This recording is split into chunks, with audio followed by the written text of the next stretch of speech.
Welcome to day 4 of KSDL. Yay! Oh my god, we did it! I want to tear, On man. cue. Yes. Good.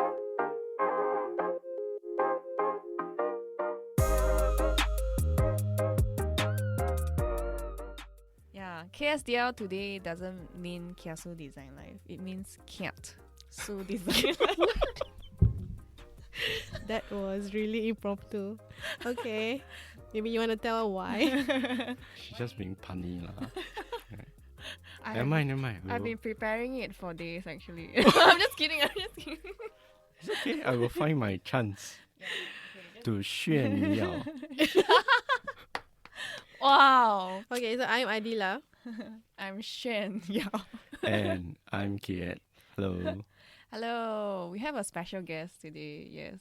Yay. Amazing. And also we are in a new space. And Yes. potentially new audio experience for the listeners. Surround you. Hey, not sing lah. Yeah, we are in a recording studio, right? Yes. That is quite soundproof. Very Mhm. professional. Yeah. All thanks to Kit. Yeah, he has been very vital in making sure that we set up properly. Yeah. Wow. Actually, now thinking about it, we are quite Lugi this one. quite mean, So yeah, our special guest room today and is here to also help us set up. Yeah, but welcome happy Kiat, to. our special guest and our sound technician Yeah. and our What Oh, else? What else?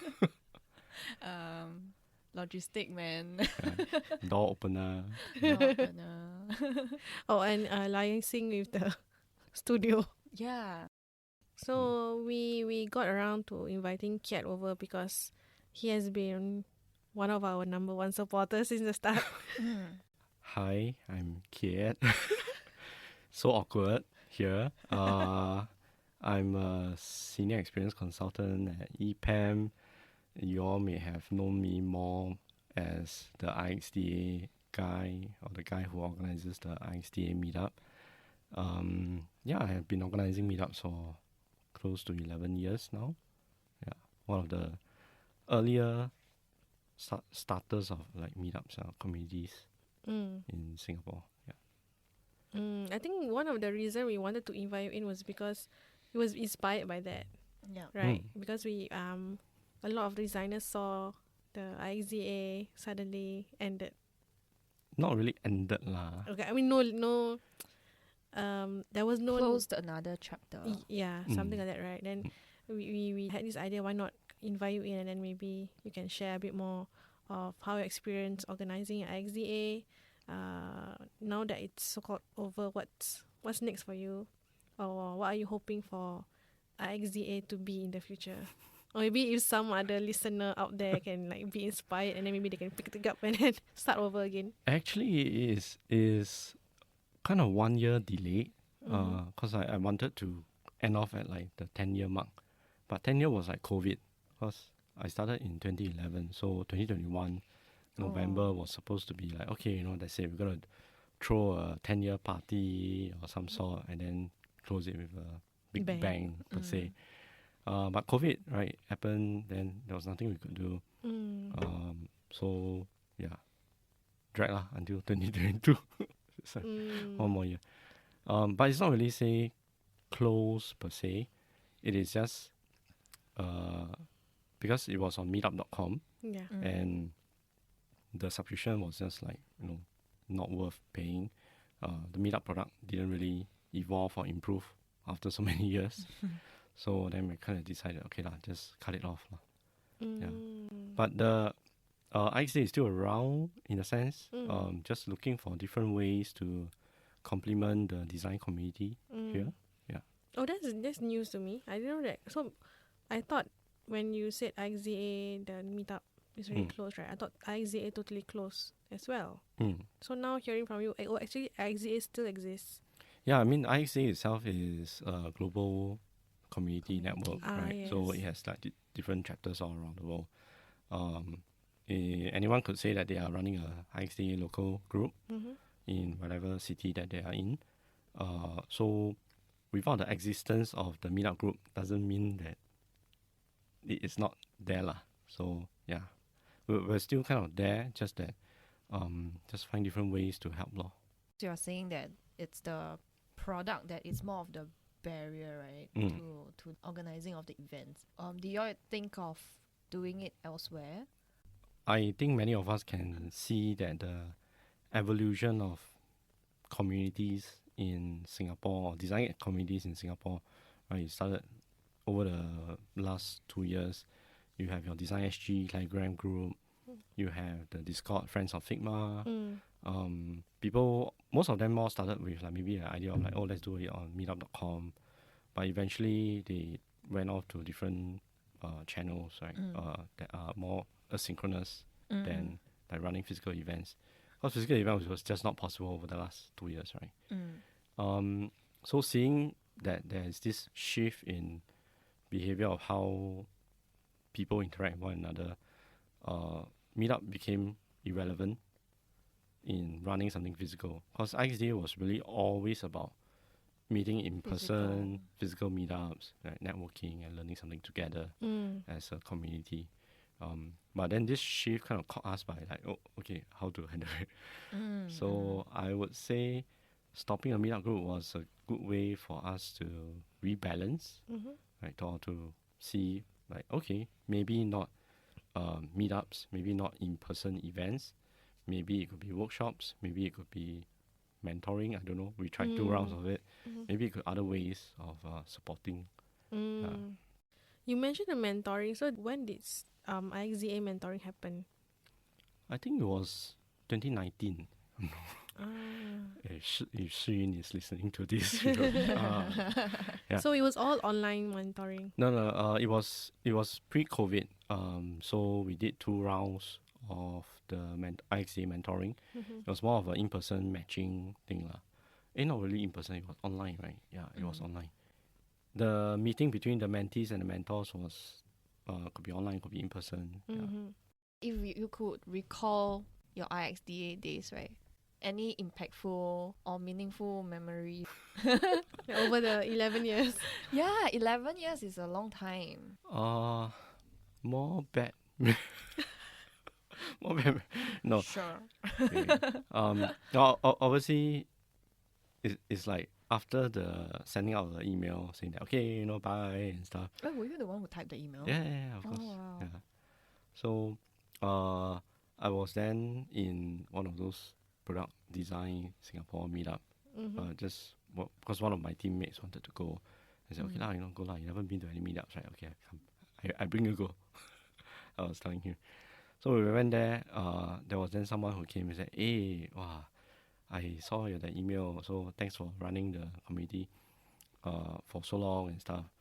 I guess what was really most memorable is the kind of unknown relationship that was being built up over the years, or the kind of impact that was being done where you thought you were just running events, bring speaker, people sit down there, listen or interact with one another, but maybe there was some magic that was like happening within them that you don't know of, that impacted them in their choice of career or their network or the people that they know, and then suddenly getting that kind of feedback back to you and say, oh, thanks to your event or thanks to your meetups, I got to know this, I got to do this, I got to know someone. I think that was the greatest takeaway. Yeah. That's nice. I mean, to have that. So when you got that reaction, what was your first reaction? I was like, no lah, like Shy lah. Humble. like all Asian humble. Like, oh no, it's okay, But then come to think of it, it's like, yeah, wow, I didn't know. Yeah. I mean, it's like a ripple effect, right? Probably like you're at the center of it, but you don't know how much the impact kind of stretches out for every individual. Yeah. I guess for Adila also, like when we go to meetups, there's always something to take away. I mean, organizing events is a really tough job. Yeah, that's where all the bad memories come. Yeah. What's the toughest in organizing events? Crowd control. I guess. Yeah, because some shameless plug going on here. There's a World Interaction Design Day coming up. But in the last few years that we were running it in person, those were the worst. Because the first time we did it, it was at Found, another co-working space at Prinsep there. And there were people who came, who basically RSVP and came, but they were not there for the content. They were there for the food. Ayo. I mean, I'm not trying to like judge them or anything, but it was like these people were, I guess, in a way, we are probably doing social good lah, because they are the ones who are probably more needy. So they came and they saw food and they took like big plates of rice and stuff. So like it's pretty apparent that they are not the target audience. Yeah. So it's very apparent that they are not the target audience, or they are not from the industry per se, but they are just like I feel it is like scouting through meetup groups that has events, in-person events that has food options type that they will then join and go to and so on. Yeah. The next round when we did it, it was at Visa. So because Visa at the ground level, you need to like security, you need to be on the list and all those kind of nonsense in order to get in. And there is capacity limit because the space can only hold that much people. Yeah. It's a very tricky thing because when there are many people who RSVP, usually about 50% will turn up. So it's very hard to tell. Like now, if I open 100 people as a slots, if 50 turn up, but if the venue catered for 100 people food, then you have huge wastage. Yeah. But if I put 200 and 200 really turn up, then there will be maybe a bunch of them that will be turned away. So sorry to those who couldn't came in to those events. But we as organizers, we feel very bad about it because they couldn't come in. They're stuck downstairs. They had to be turned away. I think it's an organizer's nightmare to have to turn away people. Yeah, so controlling the capacity was really very challenging. Whether we have enough seats for everyone. So at that Visa event, there was like too little seats because the venue side thought that it would be more like a stand-up whole drink kind of like networking thing versus like sit-down talks. So we had like speakers and talks and stuff. So there was a huge crowd that was standing behind the seating, and they were just standing and listening in. And how long did they had to stand? Quite a while lah. Obviously, this kind of talks, maybe 15 minutes each. So at least an hour would be dedicated to like content. So halfway through, we had to say, hey, the groups that are sitting in front, would you mind switching with the Did they cooperate? So people were really nice, and they kind of stand up and they switch seats with those who are standing. So that was really nice. But controlling the number of seats and knowing who will turn up, how many will turn up, is the food, is everything enough? Can they come in, security and all those things? Yeah, those are all the headaches of running a meetups. Yeah. So far, when you are running IxDA, right, has there ever been running it was an advantage for your career? That, like, how did it impact your career? Did it not impact your career? You hear all the nervous laughter. As community builder, okay, this is the model answer, right? Sure. As community builders, I think we should always be non-biased, that we are doing this for the community, right? So it's a bit like servant leadership lah. We are running events and like, because we want to grow the community, we want to see people learn and get together and stuff.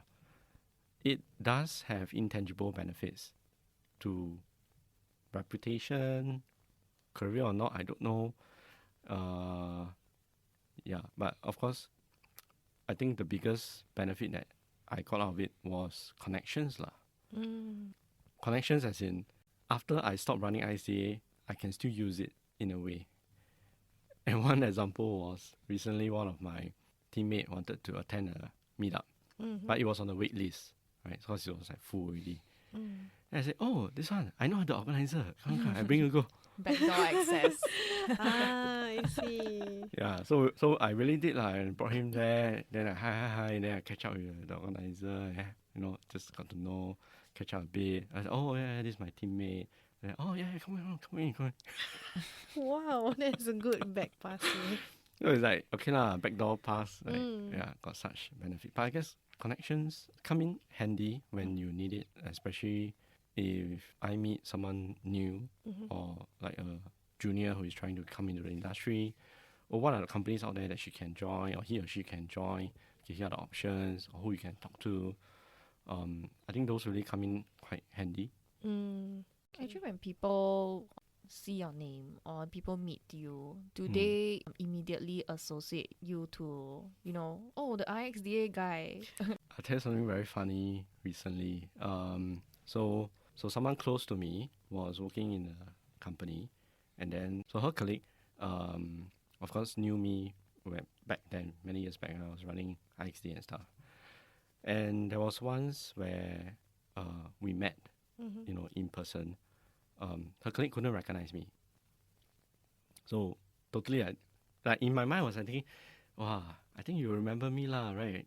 I IxDA, all this kind of like in my mind, all the things going on in my head. Aura. Yeah. I thought, oh, celebrity. Okay, not. But then it's like, oh, hi. It was just like very unfamiliar. Foreign. Yeah, very foreign. So I was like, okay, yeah, hi. Okay.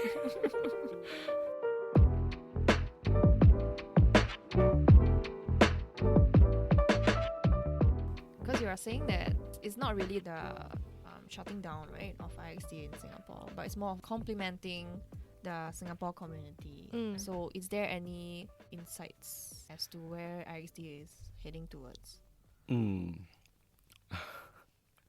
There are ideas, of course, more specific to leveling up of skill sets and competencies. I think there's possibly a lacking in terms of like workshops or last time when we have conferences here, there will be like speakers and then there's like workshops and you can still learn from the good people, right? But nowadays a lot of that is online, but it's just missing that in-person kind of workshop training-ish type of events. So it might be something that we would leverage on the global community of our IxDA network, to see if we can make that happen. Are you in touch with other IxDA chapters? Oh yeah, of course. Also, so you are like close friends with them? So my role is also as the regional coordinator for IxDA. So what that really means is, if someone within APAC wants to start a local group in their city, then I will get the notifications and then we'll have a chat to find out more. And then basically say, okay, here's the logo, please take and run. Oh, so you will guide them along in a Yeah, way. something like Okay. So I'll be in touch with the other local groups that are in APAC, who is also running IxDA. Like Taiwan, we have a very strong IxDA Taiwan group. IxDA Hong Kong is also very strong. IxDA Sydney. Yeah, so these are various groups in APAC that is running for many years. 10 years as well. When you go overseas, do you make a point to, go to the IxDA? Yes. In fact, knowing the different people in the IxDA network helps. Like, I'm traveling to Zurich, for example. Right. Oh, there's someone in Zurich that, hey, we could catch up for coffee, that kind. Or if you happen to chance upon they having a meetup or event, then but those were like pre-COVID days lah. So these physical events are slowly coming back. Back then, the one that I went was I went to Taiwan So I just call up the IxDA Taiwan group. Say, hey, I'm coming by. Would you like to catch up and stuff? And then they say, oh no, we don't want to just catch up. We want you to maybe give a talk or something. Wow. Huh? Walao. I come and just catch up and still want to give a talk. Walao. Yeah. Wait, when you were planning to go there, was it for holiday or what? Yeah, it was for You holiday. become work trip. But did you? Yeah. Oh, Yeah. so you presented a talk over at the Taiwan IxDA meetup. Yeah. So what was it about? It was very lame lah. It was like my journey as a product designer in Singapore or something. Because the Taiwanese designers, they were interested in how is it like working in Singapore, what is kind of culture, the kind of clients or opportunities available and stuff. So it's almost like your work in Singapore kind of advertisement. You know how some YouTube videos they always say that I'm a day with me, get ready with a day in life with Kiat. Yeah, so yours is a day in life with Kiat in Singapore as a product designer. Yeah, something like that. Any interesting ways that they have been organizing or rallying the community over at their site? Like a unique way, really unique to them. Like meetups or events or community groups, usually quite standard lah, right? You have your events where it's either like a mixer, so everyone just get into a room and they network, mingle, then some talks. Recently, as part of UX Australia conference, they usually will do a mega meetup. So all the meetup groups in Sydney, Australia will kind of come together and hold the event. Oh my god, it's a meetup of a meetup. Yeah. So meetupception. Yeah, so you'll have ladies at the UX Australia, various of the kind of design or UX groups, all coming together for that evening lah. And they tie it together with the conference event. Right. So after conference, then they go for this mega meetup to network, mingle and stuff. In Taiwan, they have Halloween party. So every year without fail, they have Halloween party. And last 2 years, I think there was 1 year they did it on Gather, the Gather Town. So they basically decorated the Gather Town space in a Halloween kind of environment. And people would just go there, play games and stuff. Yeah. So, these were interesting groups on where they have people supporting it lah. But then in Singapore, it's actually it's just me. So bitter. Ouch. I think it would have been great if you had a team working with you. So over the years, there wasn't anyone that come together to volunteer at that time. I think I tried. Or you tried to reach out to people to join you. I did try and say, hey, is there people who like to run meetups together or volunteer or stuff? Even when it first started in 2011, there was 3 other guys that said that they would be interested to be part of this. Because they all kind of submit at the same time. And then the IxDA group was like, oh, here are a few guys that seems to have submitted at the same time. Why don't you all collaborate, right? And see how y'all can run this. But Anna also down to me. Yeah. So you're the one who took the action. Yeah. Oh, so for comparably for let's say in Sydney or in Taiwan, is the community way bigger? Yeah, the community itself or the group that runs it tend to be bigger. You have different roles. In Taiwan, it is actually a registered society or non-profit in a sense, because they collect membership fees, and with the membership fees, they use it to run events. So they need to be registered or licensed in the Taiwan government. And then whereas there are many other groups that just run like cowboy like that. Okay, enough of IxDA. Yeah, I was gonna ask. Not the whole episode. Just IxDA. Hey, but on the topic of meetup, right? Okay, not IxDA. You can take out of IxDA hat. What's your ideal experience? Having seen so many. I I mean, I've always been very envy of the UXSG group, right? And I'm sure maybe you have been to a few of those meetups. The nicest meetups is always where it runs by itself, lah. And we use the open space format or the Lean Coffee format, and I think that is what they call liberating, right? Because you don't have to find speakers. The content that the people talk about are what they are passionate of or what is most pressing to them.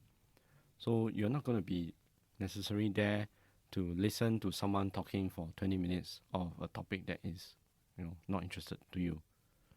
Right? You're definitely going to be in a group of maybe a few people, sometimes yourself, but usually it's like a few people talking about something that you're passionate about, right?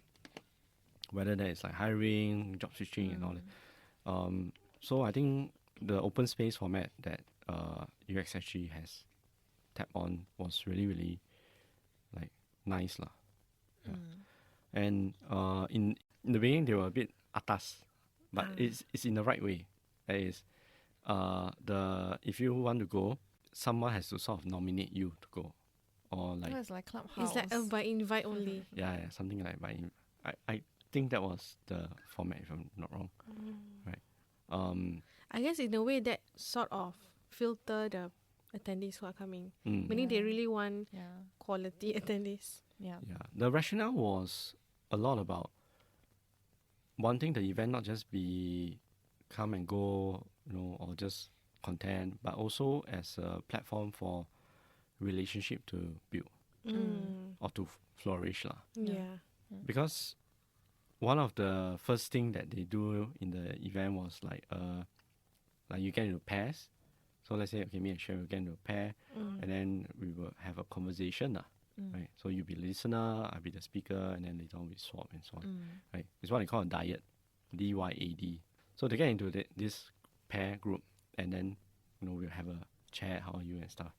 But it is kind of really there to like build that one interpersonal relationship with someone who is also there at the event. And they have a very interesting, I don't know whether you remember or not, Shen, they have a very interesting activity that was you write your contact or your email, whatever, onto like a box and just drop it in. Then before you leave the event, you pick it up. And that will be your lunch buddy. Wow. Yeah. So then you can basically whoever you picked out, then you both just arrange lah. Yeah. Like for a lunch session and stuff. So it became like also as the meetup that facilitates relationship to be built, right? Yeah. So yeah, I'm always very envy of like how they came up with all these very interesting formats and activities. I'm sure they had plenty of brainstorming sessions. For sure.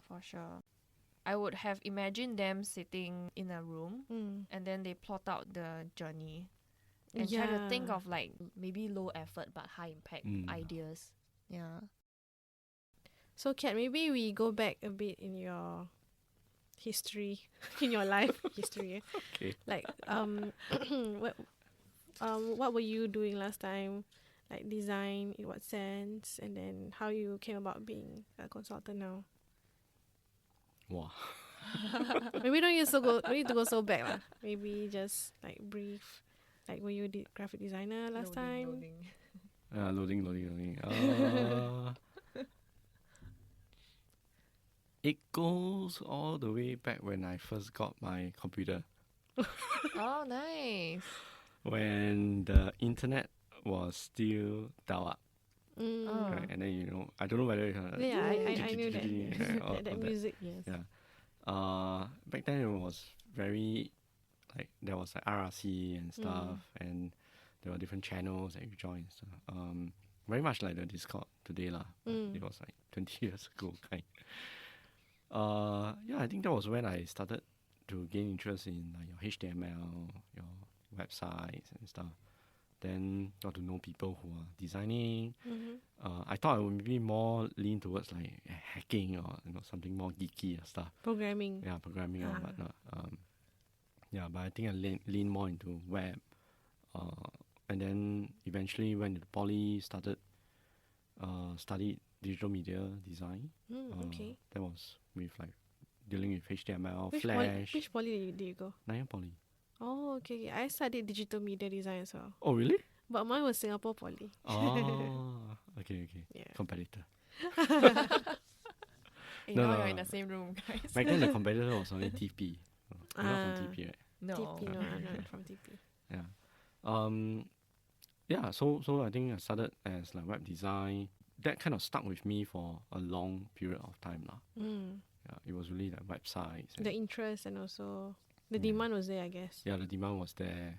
It was kind of like the post.com boom kind of era. Yeah. Over the years, my first sort of like UI, UX, UI-ish kind of project was for Hardware Zone. Oh, okay. Yeah. Before SPH magazine bought over. I see. Okay, Yeah. okay. So back then their site was like all blue and very dark and stuff. And there was that they were looking for vendors or partners to help redesign it. And it was sort of like a pitch and stuff. So the agency that I was working with back then, got this like request, and then it was like, oh, Hardware Zone, because I was a avid user lah of the forum and the site. EDMW, is it? Yeah. Yeah. If for those of you who don't know what EDM is, eat, drink, man, woman. It's a sign that you are really into Hardware Zone. If I know it, right? If you know, you Yeah. know. Okay, please go ahead. Yeah, so when I got that, it was like, oh, Hardware Zone, Jose, that was like my interest kind of a product that I was using, right? So I was happily doing the design, redesigning it, and it was not just a forum, because Hardware Zone was also more like a article, editorial, and being a online website, they sell ads lah. So then you also got to think about where to place the ads, your banner placement and stuff. Yeah, and then I went on an approach that was like, okay, your site right now is all dark and blue and whatever, right? We're gonna give you a fresh, new, clean, green, white. Also, that green came from you. Yeah. What? Because I worked in SPH before, so I've seen some of my other colleagues handling Hardware Zone. So I know that prominent green, white, color. But I wasn't an active member on Hardware Zone. I just knew about it because I'm working there. But to know that you guys were the one who actually changed the branding to green, white, that's cool. Yeah. So that was the pitch that got in, and then we went on, I think it was at least a 6-9 months journey to design every single page, from the home page to the product details, product listing, the marketplace, the forum, like all the different sections on how you look like and so on. But then it wasn't even responsive, so it was like desktop and I was using Fireworks, so that was like my favorite, like Macromedia Fireworks. That was my favorite too. Before it became like Sketch and whatever these days. So did you do any form of research for that UX? No lah, I was already the user ma. Oh, okay. I see. So no, back then there wasn't that process of like, you must do research and stuff. Yeah. Right, but of course I being already a user, and of course like being kind of understanding what it is. We just kind of design it the way that it was more or less a designer's approach than the UXy approach lah. Yeah, and there was also no testing and stuff. It was like just like straight on UI. I think it took them a while to like build it, and it was launched. And I recall that was my first experience of cyberbullying. Oh, you were cyberbullied? Kind of, I guess, kind of. Okay. Yeah, because when the site went out, there was a huge follower for Hardware Zone. Oh, okay. And obviously the new brand the new look didn't really stick with people. And again, going back to EDMW, then there are people. But they were not really specifically going after you on it, right? They were just saying out loud, "Oh, I don't like the new branding," that sort of thing? I mean back then I was also like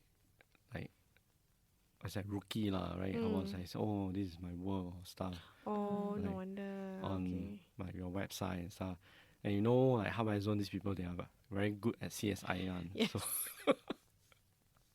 Also, they managed to Yeah. like suss out who's so the who is the designer person and stuff behind. like yeah. Oh wow. Yeah, Okay. So it was like Oh wow. it was the first job that I really enjoyed in like UI and stuff, and it was also thereafter quite what's that? Memorable in a sense. Yeah. Yeah, you can't please everyone. Then after that, how did you eventually pivot more into the UX product side of things? You know, right after that, I started my own agency with friends and stuff. Mm-hmm. Then that's really when UX kind of get a bit popular, and then research started to come in. That was also the period 2007, 2008 where UX actually came in, right, doing workshops. Over time it just got popular, and then it was a just more like natural transition. evolving from like UI work to also like doing research, doing testing and stuff. Yeah. So was a lot of the UX things that you did, was it a lot of self-learning on your part? Yeah, definitely. Yeah, To trial and com- error. To compare last time and now, of course now it has more better resources in terms of UX, right? So last time, how did you learn? Mostly from books only, or do you follow other designers? Last time, one of my favorite books that back then was this book by Jacob Nelson, right? Which Nelson Norman, right? So it was a blue and green book called Designing Web Usability. And because I was very into usability as a field, so I said, wow, this is like the holy grail that I read and stuff. Yeah. Do you still have the book now? Yeah, I do. Yeah, it's still like in the shelves and stuff. Oh, must take care of it. So yeah, books was definitely one of the main resources. Then articles and stuff. Back then YouTube wasn't with so many content creators or so many content, right? Yeah. I would say I envy the new designers now, especially designers who are just starting out now, just graduated, a lot that sort of thing. Like for example, last time back when in school, when I was supposed to master Photoshop, there wasn't like YouTube videos for you to follow or tutorial. They were all in books. I still remember like very thick ass books. Photoshop CS4, and then sekali CS5 come out, then Photoshop CS5. And then I'm like, I need to read this book. Then now the books are outdated. Yeah. There was a favorite bookshop at Funan back then. It was a computer book store, and they always have all this kind of like Photoshop, the manual. Like thick books, and just go there and flip and just give it a try, right? Yeah. I mean, I had those books, but I didn't really have the interest to go through with everything and then read properly. I know of this other bookstore, Bashir bookstore. Yeah, that one is so good. They have a lot of this sort of design, inspiration ones, animation ones also they have. Do you listen to podcasts? I listen to podcasts, but not necessarily design ones. Like recently I have been hearing this Finding Common Ground, which is a podcast by Craig Shelin, and they also run the civic community space near Bedok actually. Common Ground space. So Kai Sing was on one of the episodes, and I think it has been quite interesting, and also I guess mind opening. Yeah, so worth a listen. Okay. What's the general topics they cover? Wow, mind-boggling stuff. Mind-boggling stuff. Wow. Okay. One of the questions that they end every episode with was, what do you think makes a community whole? Then it's like, how to answer that? Yeah. Yeah. Sounds like a GP question. What is a GB question? Huh? What is GB? It's like you have to present both sides. Oh, GP, general paper. Oh. question. Yeah, and then there was one episode that was, does an academia is academia also an activist? Wow, quite thought provoking. The Yeah. topics. Yeah, and then also, does everything has to be, it's like all these things that we're talking about in terms of policies and all that. Is it really a political choice? Or something like it. I don't know how to explain it too well, but it's like generally quite thought provoking. See. So it seems that the podcast that you listen to don't just cater to design, but you cover a broad spectrum where current affairs as well. A while ago, listening to McKinsey Leap, they have a podcast series that talks about how organizations are transforming themselves, launching like new ventures in order to disrupt and innovate in the market lah. So that was kind of more listening to hear the stories of like transformation within like larger organization. Yeah, and there were also some podcasts from EDB, also relating around the same topic like venture building and stuff. I see. So less about like your UX or UI or each kind of design like in general, but more in the area of maybe like change, systems. I think that's good, yeah. right? Because at least you open up your view to the world and also the things that you can bring into your work rather than just focus on design. Yeah. I mean, it's like brain food, right? It's like what you want to feed your brain. I guess it's probably not easy to talk about your Figma and your components. That's why we were. Yeah. That's what we thought as well. Yeah. But these stories, like war stories or things that happen in More narrative. I feel like when it comes to the Figma components, all this, it's much better for you to do it in an article. Yeah, watch YouTube Precisely watch YouTube, do an article, because at least there's a visual there, because people are usually better when they are able to see what you're explaining, right? How can I be telling, okay guys, group this component with this press here, imagine a sidebar. Yeah, so we were also discussing the other day, like, how should we bring forward our podcast episodes? Because as you know, we are quite experimental. So every episode, we are always improving and then listening and then deciding, okay, next episode, let's try this out instead. Next episode, we do what the things that are working and then we add on more things. Yeah, so that's why, to have this conversation, there's a chat also, it's considered something experiment. Yes. I'm the guinea pig today. Thank you. Thank you for being here. Thank you for volunteering as tribute.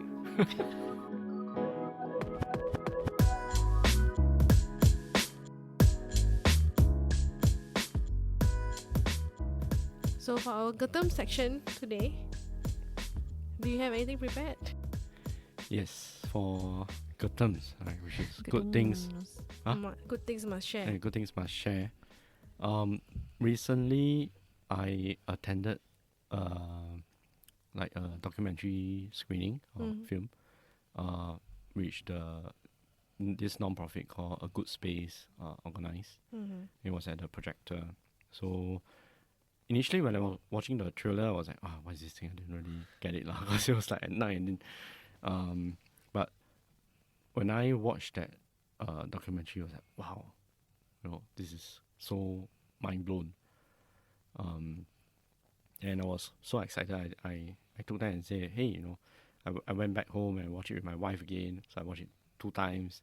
And then I shared with my team, okay, this Friday's team gathering, let's watch this thing. So we watch it with cakes and stuff.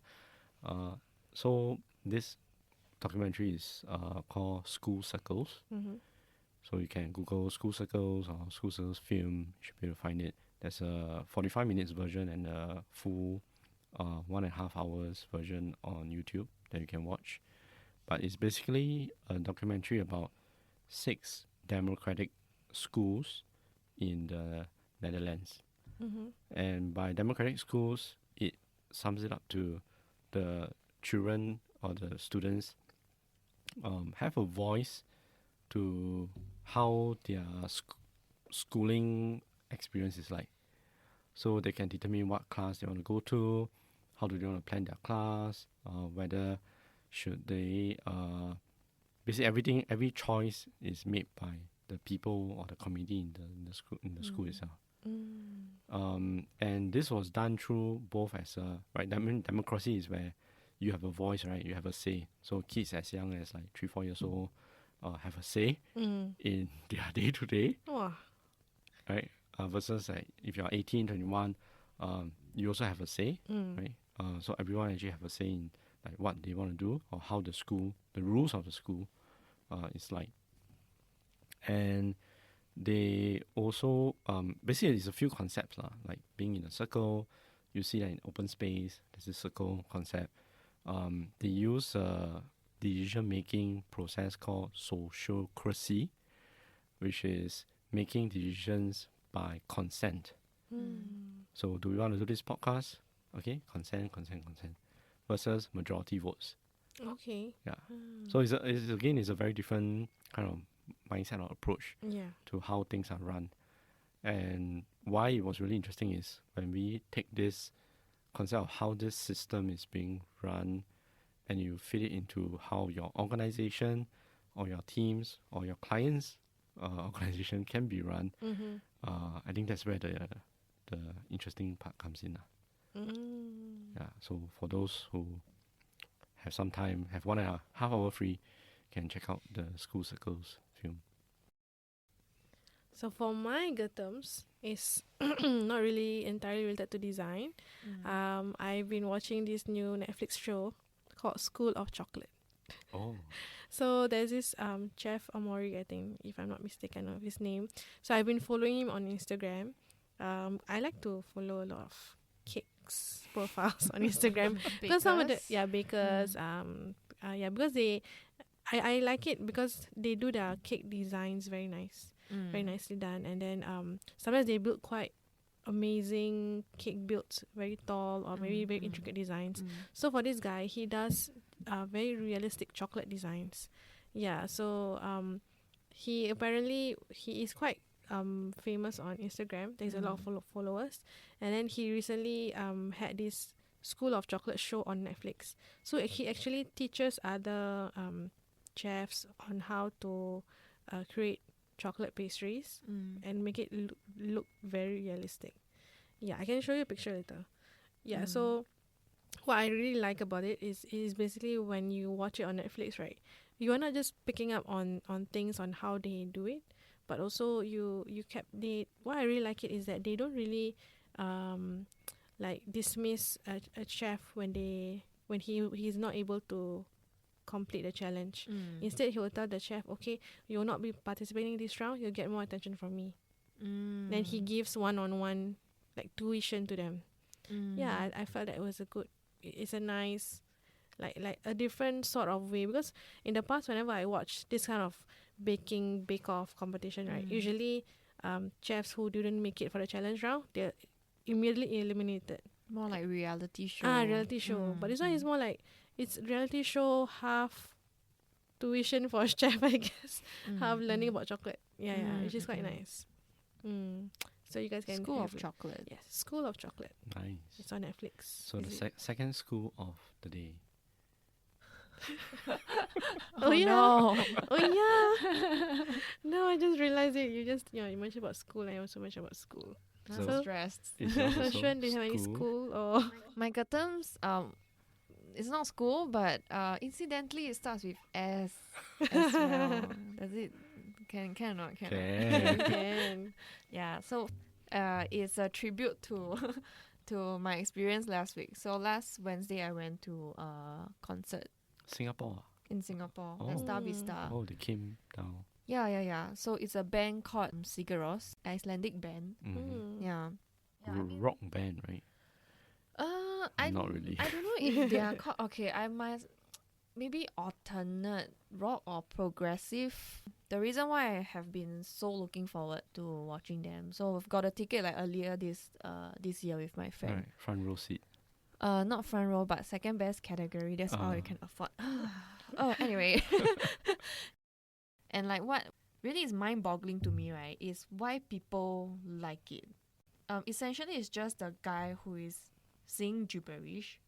So I do listen to their songs on Spotify as well, and it is in a way very captivating. Yeah, so I really wanted to be there in person to kind of like experience it lah. I would say that is one of the most unique concerts I've been to. Yeah, so what he does is he has this like bow guitar as well. So he plays a guitar, and he basically plays it with a bow. Yeah, it's very hard for me to explain, but the sound that you hear coming from just this one man, and also the instruments and his band, right? Wow, it just makes you wonder like, wow, like how did they even achieve that sound effect? Yeah, everything you hear that day, like it went from a range of like very thrilling, so you do get like that very goosebumps. I remember there was one period where there is just him playing the guitar with a bow, and like there was this light shining on him, then he was just soloing lah, and it sounds extremely eerie. Yeah, I was frightened, and I was like, wow, what the heck is this? Like, it just like really can feel the chills down my spine. Wow. Just listening you talking about this now also makes me feeling a bit chill. Maybe because I'm cold as well. Yeah, it's a bit, Hang the light never went off. Yeah. Anyway, the light went off just now. So Yes. yeah, so the lead singer is John C, and yeah, he's extremely talented man and extremely talented band. Yeah, so I must give them a shout out. Yeah, that was like the highlight of my week. Cool. It's nice. Thanks once again, Kiat, for joining us Yay. in day Yes. 4. Thanks, Kiat, for coming over and then liaising with the studio and all that and helping out with the setup. So we are really appreciative of that. At least we have experience. It's like finding the time, to meet these days is very difficult. Right? Yeah, And precisely. With all 3% somehow, the scheduling is like headache. Like we make it though. Yeah. Thank you guys for listening to us today. That's marks the end of today's episode. Thank you Thank you. guys. Bye.